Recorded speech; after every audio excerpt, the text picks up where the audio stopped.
Continuous tense. Present continuous tense में होता क्या है, कोई भी कोई भी एक्शन होगा वो कंटिन्यूअसली चलता रहेगा। तो इसको सबसे साधारण जानने का तरीका ये है कि मान लीजिए प्रेजेंट की बात करें, तो जब प्रेजेंट की बात करें तो कैसे इसको याद ना करें। इज हो गया, is am are, is am are, this three is a part of present tense. But continuous tense कैसे होगा वो बताने जा रहा हूँ। प्रेजेंट के बारे में जान चुके हो, ये प्रेजेंट हो गया। इसमें प्लस क्या होना चाहिए, प्लस होना चाहिए I N G, I N G, I N G होगा वर्ब के साथ, प्लस आई एन जी होना चाहिए। Is am are plus I N G, I N G will always with the action verb.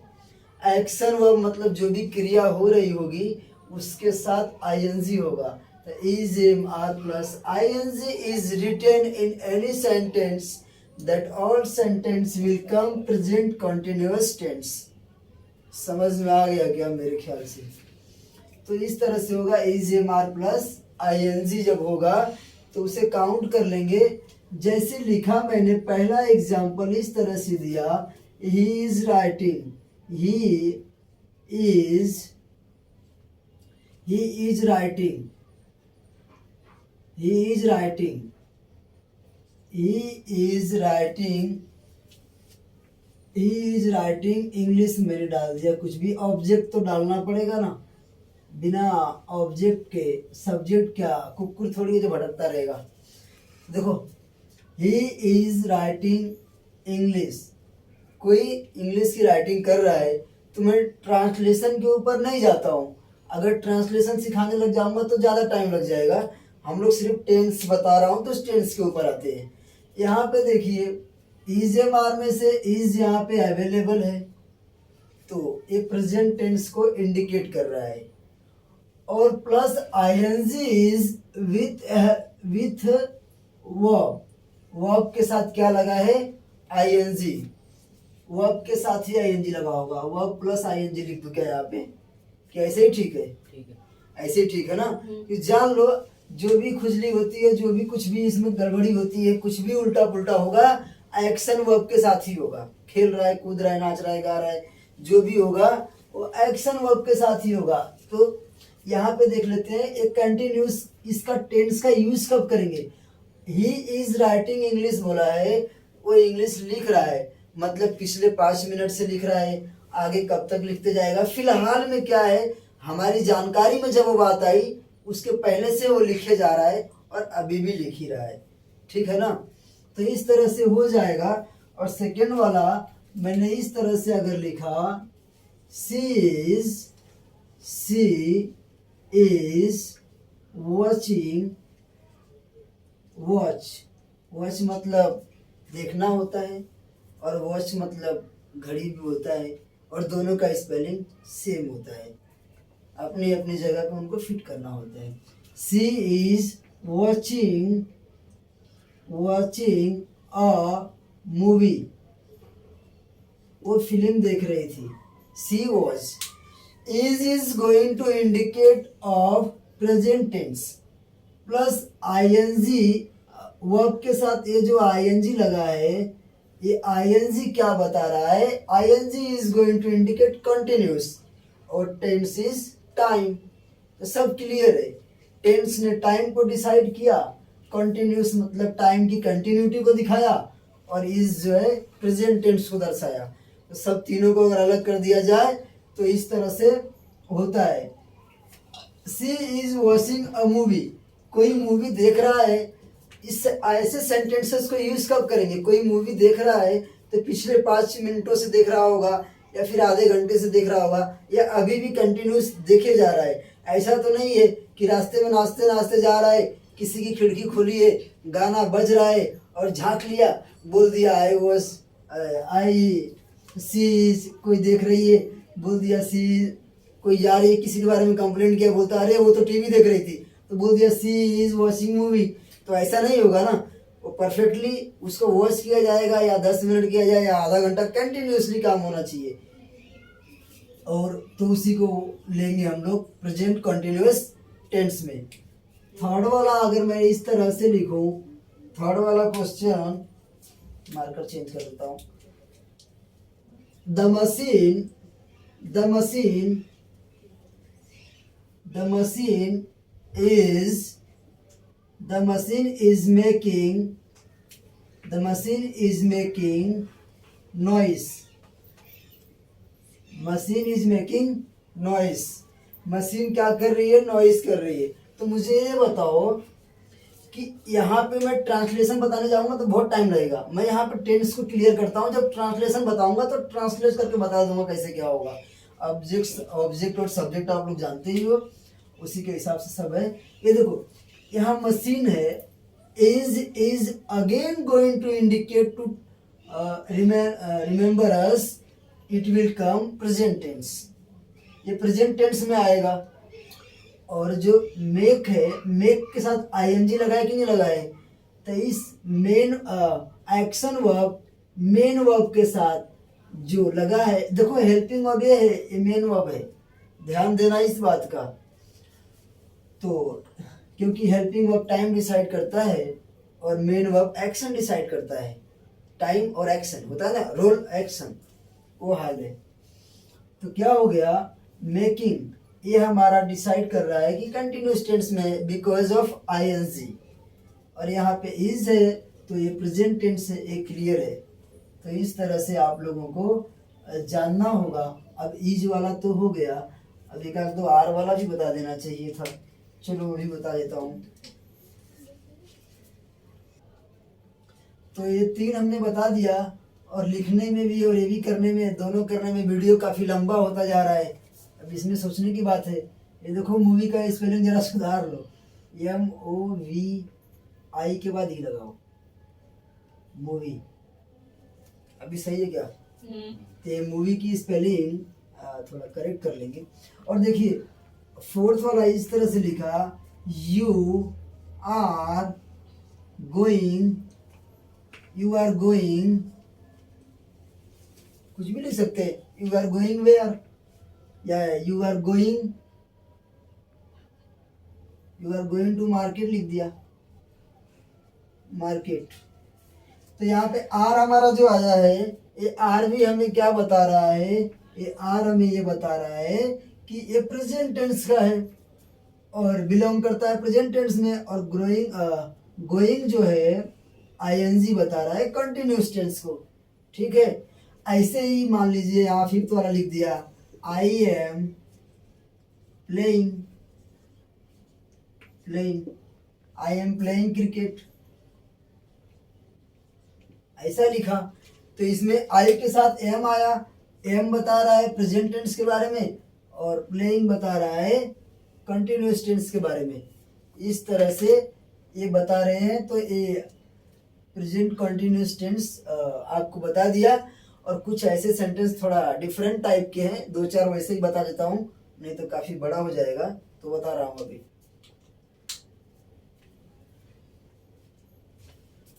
क्या है ये? क्या कोई शाहरुख खान की शूटिंग थोड़ी चालू है? चलो, तो क्या हुआ यहाँ पे देख लेते हैं। अगला और डिफरेंट टाइप के कुछ बताने बोल रहा था, तो उसको देख लेते हैं। She is meeting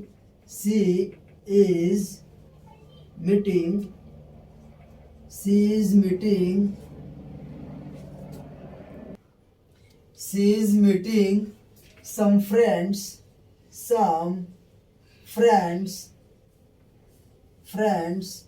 tonight। और रात में अपने किसी दोस्तों से मिल रहा है। तो सी इज मीटिंग सम फ्रेंड्स। तो टू नाइट जो बता रहा है, नियर अबाउट फ्यूचर हो रहा है। ये क्या हो रहा है? ये प्लानिंग है। अभी अगर कोई बोल रहा है she is meeting some friends tonight, मतलब कि नाइट में जब मिलना है उनसे उस टाइम से पहले ही चर्चा की जा रही है। मगर जो चर्चा की जा रही है उस समय के बारे में देखें तो इस कंटिन्यूस में आ रहा है। तो ये नियर अबाउट फ्यूचर टेंस भी कभी कभी हो जाता है। कौन सा टेंस? प्रेजेंट कंटिन्यूस टेंस, जिससे कि अपना इज और मीटिंग बता रहा है, और इज जो है ये बता रहा है हमें कि टू नाइट मतलब कुछ समय के बाद भी, लेकिन इन बातों को करंट टाइम में लिया गया है। तो current time is a present time, present time is a continuous time, अगर कंटिन्यू चल रहा है तो।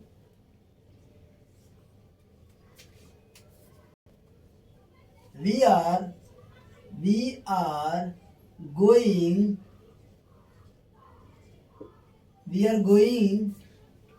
on vacation in जुलाई मतलब कि ये कब की बात हो रही है? वी आर गोइंग टू, तो are is presenting present tense and going is continuous tense. And जुलाई क्या बता रहा है? जुलाई ये बता रहा है कि ये प्लानिंग हो रही है, फ्यूचर की प्लानिंग है, नियर फ्यूचर की प्लानिंग है। मान लो अप्रैल में बात हो रही होगी, या फिर मई में बात हो रही होगी, या फिर मई लास्ट में बात हो रही होगी, मतलब पहले हो रही है। तो जो बात हो रही है उसे दिया गया है प्रेजेंट कंटिन्यूस टेंस में, और जो जिसके बारे में बात हो रही है, जो काम होना है, वो नियर अबाउट फ्यूचर टेंस है, जो कि जुलाई है। तो इस तरह से भी होगा। तो प्रेजेंट कंटिन्यूस टेंस में वो बातें आएंगी, और जो प्लानिंग है वो किस में चली जाएगी? फ्यूचर में। ठीक है ना? जैसे कि इस तरह से लिखा, सब कुछ आप लोगों को डिफरेंट टाइप के बताता हूँ। जैसे लिखा ही इज गोइंग, हाँ, इसको अगर इंट्रोगेटिव भी बनाना हुआ, प्रेजेंट कंटिन्यूस टेंस को लेके इंट्रोगेटिव सेंटेंस बनाना हुआ, इंट्रोगेटिव सेंटेंस बनाना हुआ, तो क्या करेंगे? प्रश्नवाचक सेंटेंस अगर बनाना हुआ हमें, तो हम क्या करेंगे? इस तरह से लिख सकता हूं। तीसरा क्वेश्चन जैसे बता रहा हूं आप लोगों को, he is going to station. ठीक है ना? He is going to station. अगर मैं बताना चाहूं कि आंसर क्या है, ये एक तरह से WS टाइप क्वेश्चन बताते हैं, WS टाइप, तो उसी हिसाब से हो जाता है जब हेल्पिंग वर्ब को पहले ले लिया जाए। तो अगर हमें बनाना है कि वो कहाँ जा रहे हैं, तो इसी में से बन जाएगा बिना WS टाइप इसके पास गए बिना। इसका काम WS में क्या आता है? व्हाट, व्हेन, वेयर, इनके पास हु, हाउ, इनके पास गए बिना भी इसी में से भी हम उनके जैसा बना सकते हैं। जैसे देखो यहाँ पे ले लिया, समझ लो इज ले लिया, इज को पहले ले लिया, तो इज व्हाट का काम करता है, WH का काम करता है। जैसे लिख लिया इज ही गोइंग टू, बाकी सब सेम रहेगा, गोइंग टू स्टेशन। लास्ट में क्वेश्चन मार्क लगाना नहीं भूलना। अब इंट्रोगेटिव बन गया, थोड़ा यहाँ पे, अभी क्या बन गया? इंट्रोगेटिव बन गया। तो इस तरह से भी हम बना सकते हैं और बनाते हैं।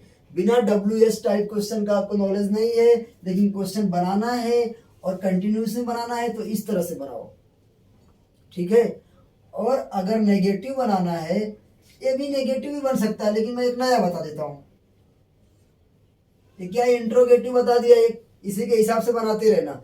इज को, आर को, एम को, इन तीनों में से किसी को भी पहले लिख लेते हो, तो वो क्या करेगा? WHAT, व्हाट, मतलब वो प्रश्नवाचक का काम आगे जाके करेगा। अब अगर इसी में मैंने एक सेंटेंस इस तरह से लिखा, नेगेटिव बना रहा हूं, अभी समझ लो ये नेगेटिव सेंटेंस बना रहा हूं, तो नेगेटिव तो नोट चाहिए ही। तो फोर्थ वाला अगर मैं आपको इस तरह से बता रहा हूं, you are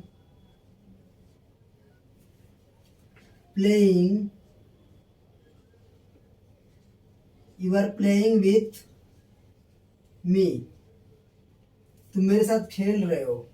you are playing with me, इस तरह से लिखा। और बनाना क्या है? नेगेटिव बनाना है। जब नेगेटिव बनाना है तो आर को देख रहे हैं कि ये प्रेजेंट टेंस है, प्लेइंग को देख रहे हैं कि ये हमारा कंटिन्यूअस टेंस बता रहा है, एक्शन वर्ब उसमें जा रहा है। तो हम इसे जैसे ही मैं आर को पहले लूंगा, तुम मेरे साथ खेल रहे हो, you are playing with me, तो अगर मैं इसे नेगेटिव बनाना चाहूं और नेगेटिव भी रहे और इंट्रोगेटिव भी रहे, तो क्या होगा? नेगेटिव इंट्रोगेटिव बराबर नहीं रहेगा, इंट्रोगेटिव। समझ रहे हो ना? नेगेटिव इंट्रोगेटिव बनाना चाहूं तो ऐसे बना सकता हूं, R R A R E, double A नहीं रहेगा, R U not, R U, या फिर नेगेटिव ना बनाओ, ऐसे करूंगा तो आर को यहाँ सेटल करना हो जाएगा और उसको वहां करना हो जाएगा। नेगेटिव मत बनाओ, सिर्फ हाँ इंट्रोगेटिव मत बनाओ, नेगेटिव बनाओ खाली, ठीक है? नहीं तो ऐसे करना पड़ जाएगा, आर यू, फिर उसके बाद नॉट लगाना पड़ेगा, तो उसमें कॉम्प्लिकेटेड हो जाएगा, बाद में बता दूंगा और सब। यहाँ देखो, you are not playing with me, समझ गए ना?